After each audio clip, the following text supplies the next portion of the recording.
Bonjour à toutes et tous, on se retrouve aujourd'hui pour un entretien Parlons Cancer spécial. Nous accueillons Mélanie qui a souffert d'un cancer du côlon et qui prépare une exposition un peu différente, une exposition sonore. Bonjour Mélanie. Bonjour Chantal. Dites-nous quelle est cette exposition, pourquoi, en quoi elle consiste? Oui, avec plaisir. Alors, c'est une exposition audio qui est composée de témoignages de différents patients qui ont suivi un parcours de soins en oncologie, qui ont traversé ce long parcours en soins en oncologie, et puis qui ont accepté de relater leur expérience, leur vécu personnel, leur ressenti face à tout ce parcours. Et le résultat, c'est différentes pistes audio thématisé avec les témoignages qui se répondent les uns aux autres, qui se font écho, qui se complètent et qui va être présenté directement dans la salle d'attente d'un oncologue à Lausanne prochainement. Prochainement, dites-nous tout de suite la date, l'heure, le lieu. Le vernissage sera le 7 novembre, le jeudi 7 novembre, entre 17h30 et 20h. Et puis l'exposition, elle va se tenir pendant un petit mois et demi, du 7 novembre jusqu'au 20 décembre, au 19 décembre, dans le cabinet du docteur Gander à Lausanne, près de la gare, tout près de la gare. Très bien. On mettra aussi les informations en lien dans la légende de Avec cette émission. plaisir. C'est une expo qui s'adresse évidemment d'abord aux patients et patientes qui fréquenteront la salle d'attente, mais je pense que moyennant un petit coup de téléphone pour avertir, est possible de passer en dehors du vernissage. Et comment vous est venue l'idée de faire ces recueils de témoignages? Alors, c'est comme vous l'avez dit tout à l'heure, j'ai moi-même été diagnostiquée d'un cancer colorectal il y a 5 ans maintenant. Et donc, j'ai moi-même suivi ce parcours en soins et j'ai fréquenté assidûment, on va dire, différents cabinets, cliniques, hôpitaux et différentes salles d'attente aussi. Et voilà, la salle d'attente, je trouvais que c'était un lieu très particulier où on venait avec une ambiance intérieure assez chargée, souvent émotionnellement assez chargée, fragilisée. Et puis, j'ai pas toujours trouvé que c'était super adéquat l'accueil en salle d'attente, même si voilà, il y a beaucoup de choses qui sont faites pour mettre les patients à l'aise, puis que ce soit un bon moment à passer. Mais d'un autre côté, je pense qu'on peut faire mieux. Et puis, je pense qu'on peut un peu réfléchir à ce moment d'attente. Et donc ça, c'est une partie de mon expérience qui a donné naissance à ce projet, qui a donné l'envie d'amener ces échanges, de ce partage d'expérience directement en salle d'attente. Une autre partie importante, c'est que je suis moi-même recueilleuse en récit de vie. Donc, j'ai eu envie de faire quelque chose suite à mon cancer et de partager non pas mon expérience, mais justement, je trouvais que c'était important qu'on puisse avoir accès au fait que chacun traverse ça de façon très différente et puis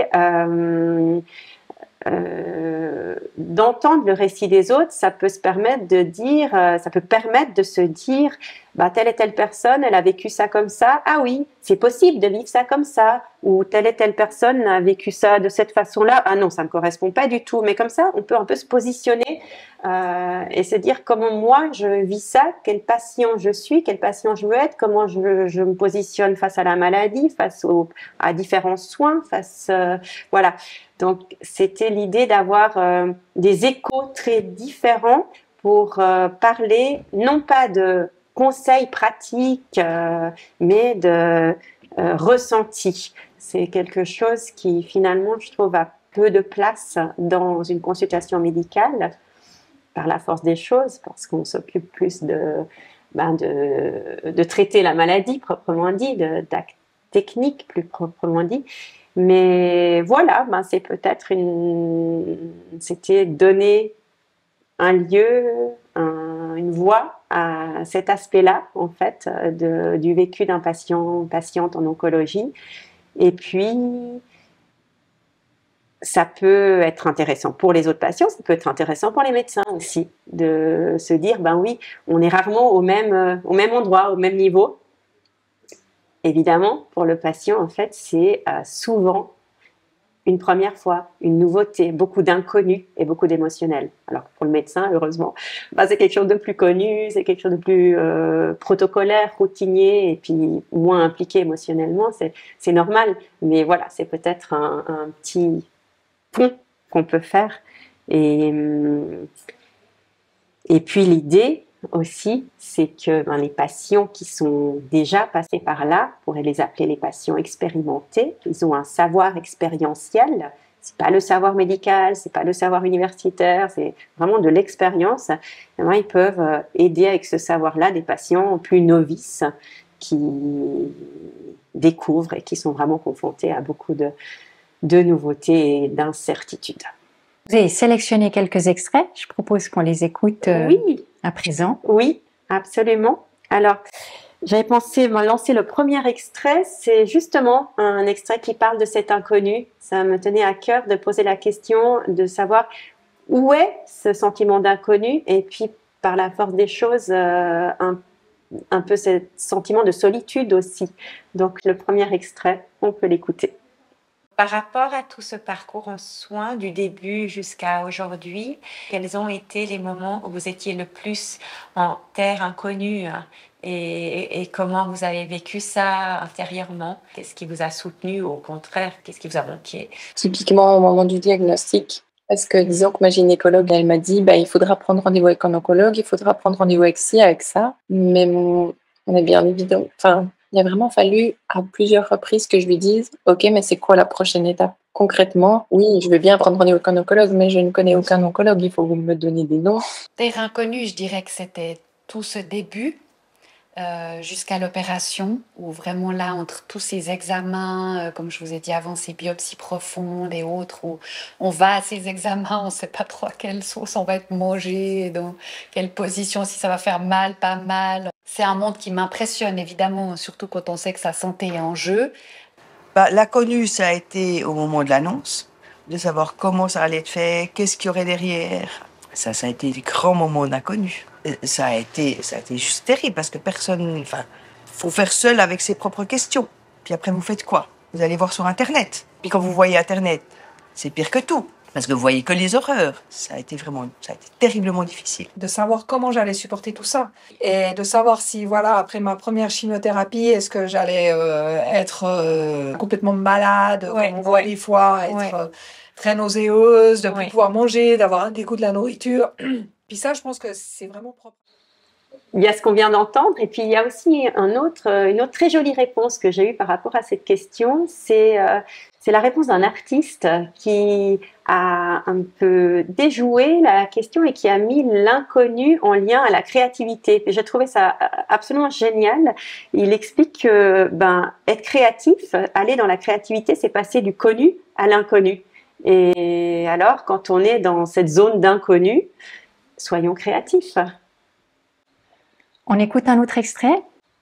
Oui, alors un extrait qui va plonger en plein dans l'émotionnel des patients et des patientes, et c'est une piste que j'ai appelée le moral en quinconce. J'ai pleuré pendant une semaine en continu. Mon mari ne savait plus quoi faire. Je suis pas quelqu'un qui pleure facilement, mais là, d'un coup, j'ai fondu en larmes, et j'ai dit, mais j'en peux plus, je suis toujours fatiguée, j'en peux plus. J'ai énormément pleuré. Oui. J'avais vraiment besoin de vider ses émotions, vider ses stress. Émotionnellement, j'ai eu vraiment des hauts et des bas. J'avais plus la force. J'étais vraiment maintenant, j'en peux plus. J'ai pleuré toutes les larmes de mon corps. Puis après, ça allait mieux. C'est des événements tellement choquants, mais je pense pas qu'on puisse se préparer. Moi, ma manière à moi, c'est de tout lire sur le sujet. Ça diminue un peu mon anxiété. Donc, dès que j'ai eu, à chaque bout de diagnostic, je me renseignais à fond la caisse et ça contenait un peu mon anxiété. Mais on est quand même seul là-dedans. Parce qu'en fait, c'est moi-même qui serais morte, c'était personne d'autre. Et c'est le moment le plus difficile que j'ai vécu dans ma vie, émotionnellement, c'est cette attente qui a duré, mais au moins 2 semaines, de ne pas savoir. J'étais dans une attente de ne pas savoir ce que ma vie allait devenir. Alors, bon, au début, émotionnellement, c'était une tornade, quoi. Ça a tout changé, ma façon de voir les choses, ce qui est important, ce qui l'est pas, la notion de temps aussi, hein. Ça ramène au présent. Là, tout le reste passe à côté et ça remet un petit peu les choses en ordre, je dirais. Mélanie, si je comprends bien, c'est une exposition qui est très riche. Il y a plusieurs thématiques. Combien de thématiques sont abordées? Il y a 30 ou 31 thématiques différentes, donc 31 pistes audio différentes qui abordent chaque fois une autre thématique. Et qui présentent à chaque fois différents témoignages, comme vous l'avez dit, qui se répondent. Alors, combien de patients et de patientes avez-vous rencontrés? C'est ça, oui. J'ai rencontré au total 8 personnes qui ont été d'accord de participer. Il y en avait encore d'autres, mais voilà, ça demandait pas mal de temps déjà. Et puis, j'ai donc mis en réponse ces différents témoignages. Et j'ai même rencontré quelqu'un qui avait écrit des poèmes. Alors, il y a aussi parfois glissé dans les pistes des poèmes sur les thématiques en question. Je propose qu'on écoute encore un autre extrait. Oui, alors là, j'ai choisi une piste qui entre dans une thématique, un récit plus concret. Il s'agit d'un extrait qui s'appelle Radiothérapie et qui relate l'expérience d'une personne justement face à ce traitement. Et je trouvais intéressant de l'entendre de la voix de quelqu'un qui est passé par là. C'est différent que de le lire dans une brochure et de voir en quoi consiste une radiothérapie expliquée médicalement. Non, je connaissais rien du tout, en fait. J'avais des notions de radiologie, mais voilà, je connaissais rien du tout. Après, ce que moi, j'avais pas réalisé du tout, c'est que ça dure absolument pas longtemps. Et que ça fait absolument pas mal. Ça ne fait strictement pas mal. La radiothérapie, j'en ai eu quand même 20 séances. C'était tous les jours une demi-heure, mais voilà, c'était quand même tous les jours. Donc, c'est de nouveau, aller sur place, refaire les traitements, etc. Et puis là aussi, il vous explique comment ça va se passer. Alors, vous avez un premier entretien où justement, ils doivent régler la radiothérapie parce que comme c'était sur les seins, qu'est-ce qui se passe? C'est qu'il y a les poumons et le cœur. Donc, en fait, si vous avez une capacité à retenir votre respiration, pour justement essayer de soulever, on va dire, le sein et de l'isoler, on va dire, le plus possible du cœur, c'est bien que vous puissiez le faire. Comme ça, ils essayent de cibler vraiment les endroits des tumeurs. Donc, j'avais passé tout un examen où ils mesurent comment, votre possibilité. Vous devez viser une petite balle et un petit machin blanc entre 2 lignes bleues. Le machin doit rester entre 2. Donc là, ils vous expliquent tout. Vous avez l'écran là. Il dit, voilà, il faut que vous essayez de rester le plus possible.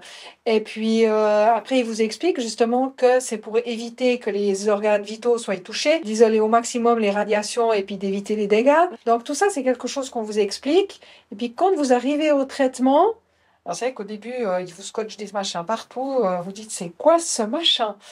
Mais voilà, une fois de plus, on vous explique tout ce qu'on va faire. Avant qu'on vous scotche tout ça, ils vous expliquent aussi quand même. Donc, c'est très agréable. Et puis, c'est vrai que, honnêtement, les seins, c'est un peu un endroit sensible parce qu'il y a aussi des messieurs là-bas. Donc, il faut quand même aussi accepter de se déshabiller. Voilà, suivant lesquels, moi, je me suis retrouvée en radiothérapie une fois où il y avait un petit apprenti qui devait tout juste avoir 20 ans à tout casser. Voilà, mais il a été très professionnel. Il m'a dit, est-ce que ça vous dérange si je suis là? Donc, il vous donne toujours une petite serviette pour arriver. Il me dit, est-ce que ça vous dérange si je suis là? Est-ce que vous préférez être... Voilà, il y a tout ce côté qui vous met en confiance, qui vous accompagne, et ce qui fait que moi, les traitements, ils se sont très bien passés. Après, vous étiez tout seul dans la machine tournait autour de vous, et puis vous balancez ses rayons, et puis voilà. Moi, je dirais qu'en tout cas, pour la radiothérapie du sein, moi, j'avais une de mes amies qui me disait, mais imagine qu'il y a des pétales de rose et que cette machine est là pour t'aider. Je pense pas que j'y sois vraiment arrivée, mais l'idée a quand même aidé d'essayer d'imaginer cette chose comme quelque chose qui allait m'aider. Moi, je sortais de ces rayons, mais j'étais morte. Pourtant, c'est pas loin. Des rayons. Des rayons, j'étais cuite. Alors, j'ai fini en salle d'attente par trouver des copines de radiothérapie qui habitaient un peu le même endroit. Donc, en fait, on allait ensemble et on rentrait ensemble. Ce qui fait qu'on était quitte de s'endormir sur la route, quoi. C'est pas le bout du monde. C'est 20 minutes, une demi-heure. Ouais. Bref, ça prend un petit peu de temps, mais surtout, on était fatigués. Encore un extrait qui parle de guérison, pour terminer ces extraits aussi sur une note d'espoir. Je suis en vie. Je me suis battue contre un cancer. Pour moi, je suis guérie. Pour moi, c'est fini. Je dis, mais est-ce que je suis en rémission ou je suis guérie? Il me dit, non, vous êtes guérie. Et là, c'est des étapes émotionnellement qui sont importantes. On est de nouveau normal. Maintenant, j'aurais encore vraiment besoin qu'ils me disent, vous êtes guérie. Et puis là, on se sent un petit peu mieux quand on se dit, voilà, maintenant, le pire...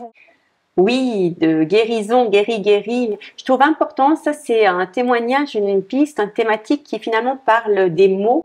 Et puis, alors pour la petite anecdote, moi-même j'ai vécu une sacrée incompréhension en cabinet.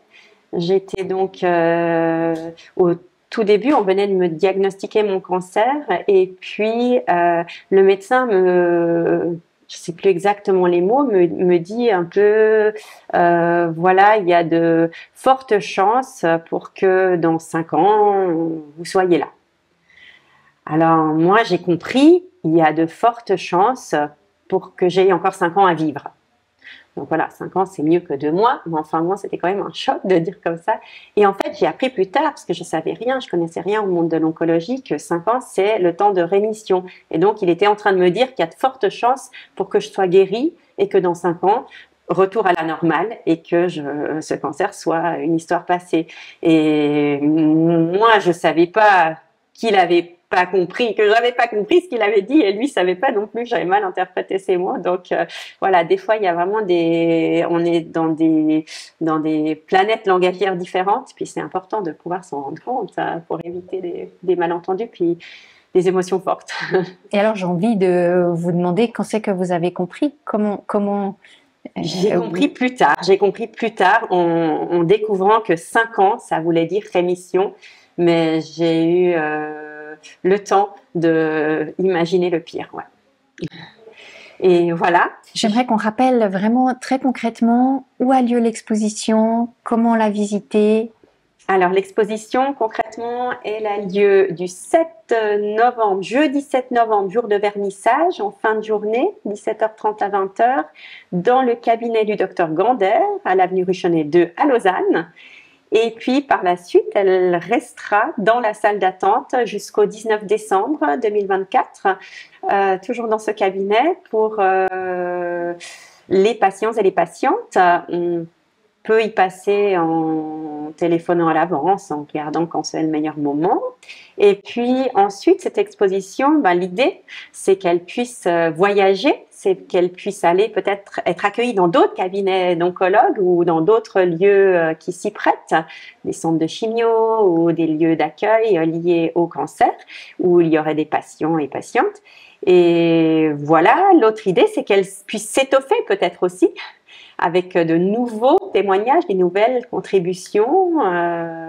Voilà. Donc, pour qu'elle vive, on a fondé une association qui s'appelle Récits en écho. Et déjà, cette association lui a permis qu'on la concrétise à travers la recherche de fonds. Et voilà, je lance peut-être un appel pour qu'elle continue, pour qu'elle se développe. Il serait nécessaire d'avoir encore un peu plus de soutien. Et puis ça, c'est possible en devenant ami de l'association Récits en écho. Alors, on soutient votre invitation, donc la Ligue vaudoise contre le cancer. Avant de se quitter, Mélanie, est-ce qu'il y a quelque chose que vous aimeriez encore dire sur ce qui vous est arrivé, le contexte dans lequel vous avez dû traverser cette épreuve? Oui, je crois que je ne l'ai pas dit au début, mais quand j'ai eu mon cancer colorectal, j'étais dans les salles d'attente et j'ai vu beaucoup de petits prospectus, de flyers invitant au partage d'expériences ou au regroupement pour faire des activités autour du cancer du sein. Et alors moi, j'avais pas le cancer du sein et je me suis sentie comme en non-adéquation avec ces groupes du cancer du sein, mais j'ai pas trouvé d'autres groupes spécifiques au cancer colorectal. Peut-être là, 5 ans après, il y a un petit peu plus de choses qui se sont développées par rapport à ça, puisque c'est un cancer qui n'arrête pas d'augmenter quand même. Mais voilà, c'est d'où l'idée d'amener en salle d'attente peut-être une variété de témoignages et d'expériences. Et puis, je voudrais peut-être finir en disant qu'il y a certaines pistes audio de témoignages qui, moi, m'ont énormément touchée par la pudeur qu'elle reflète. Et puis, je trouve que c'est vraiment important de pouvoir entendre les fragilités et les forces des autres pour pouvoir devenir conscient des nôtres. Merci beaucoup, Mélanie. Merci. Et vous pouvez retrouver donc tous nos entretiens sur notre chaîne YouTube. Vous pouvez nous rejoindre aussi sur parlonscancer.ch si vous souhaitez échanger avec d'autres personnes qui ont un parcours de cancer ou échanger entre proches.